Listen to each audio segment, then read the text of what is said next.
LA signed Trey Turner and Tyson Walker. They signed Walker to a crazy, ridiculous contract.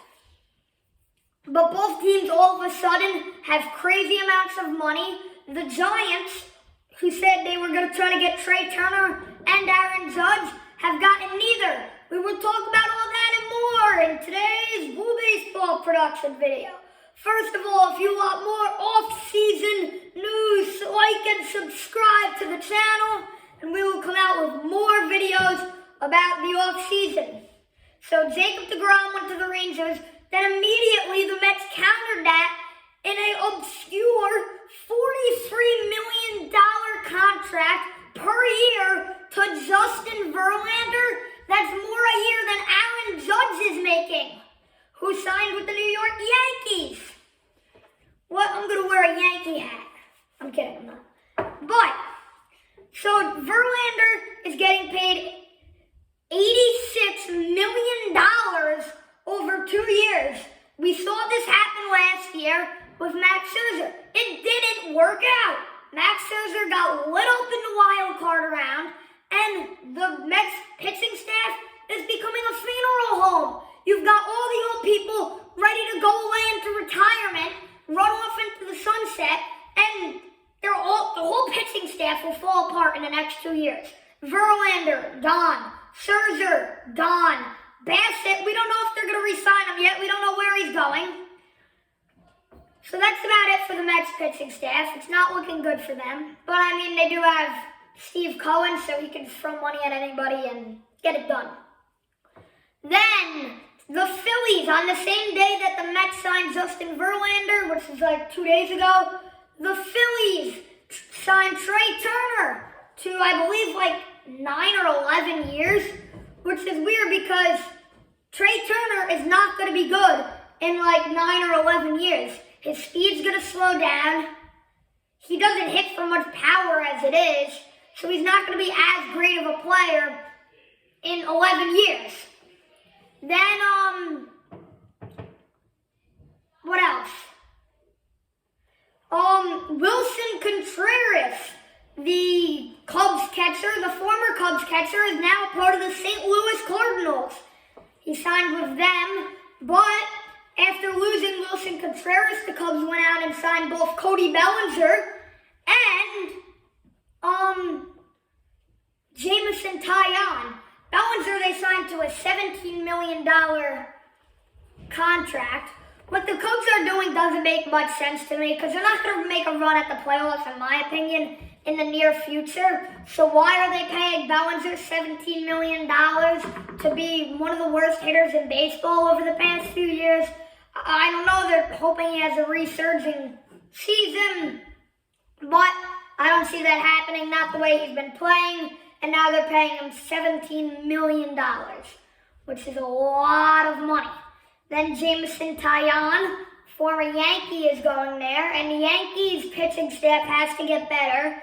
But the problem they face is they just signed Aaron Judge to a $360 million over 9 years contract. So he is getting paid $40 million a year, $240,000 a game, which if he bats 300, he would pretty much be getting paid $200,000 every time he doesn't get a hit. And then, but he's getting paid less than Justin Verlander a year.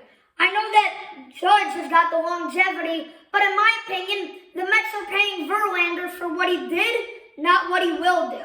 I think that Verlander is very close to not doing as good. I think over the next 2 years, him and Scherzer, I don't know if it'll work out. Maybe they'll get lucky. I mean, they got to win the division this year. That was crazy how they blew it last year. They got to do something, and they decided to go to Verlander.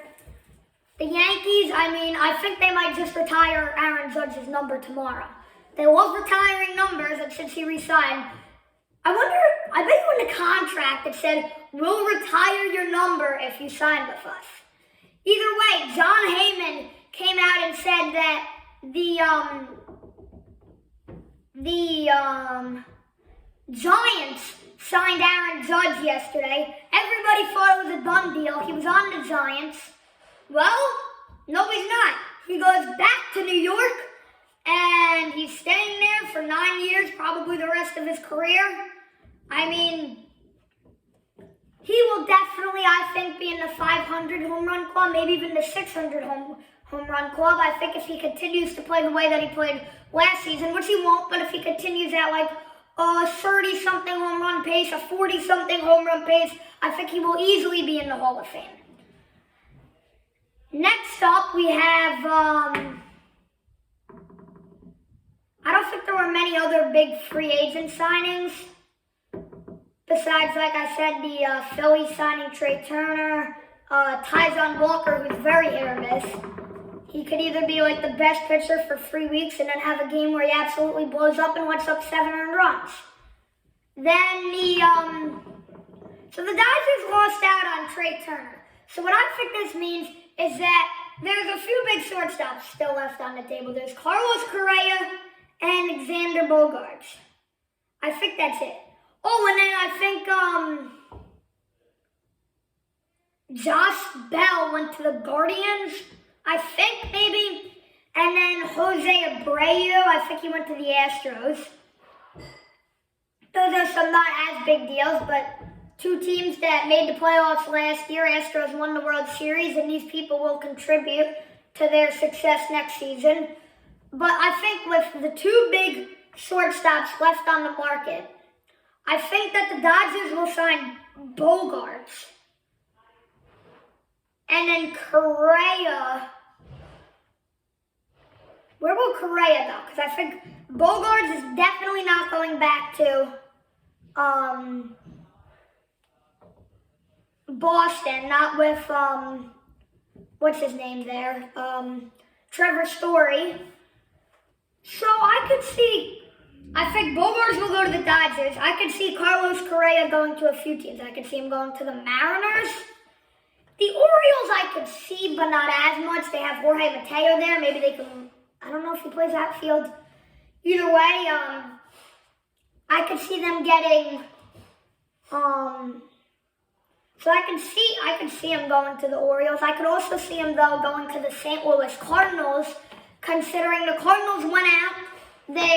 After Yachty left, they filled their catching hole. They have a great first baseman in Goldschmidt, just won the MVP. Arenado was up there in the MVP, Gold Glove every year. Out in left field, you had,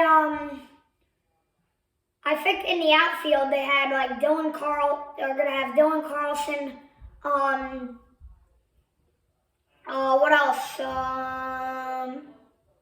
Dylan Carlson, Tyler O'Neill, and I don't know who else for the outfield. Second base, I forget who they have, but I think their major hole, the St. Louis Cardinals, is shortstop. They have Paul DeJong there. Paul DeJong's done absolutely nothing over the past few years.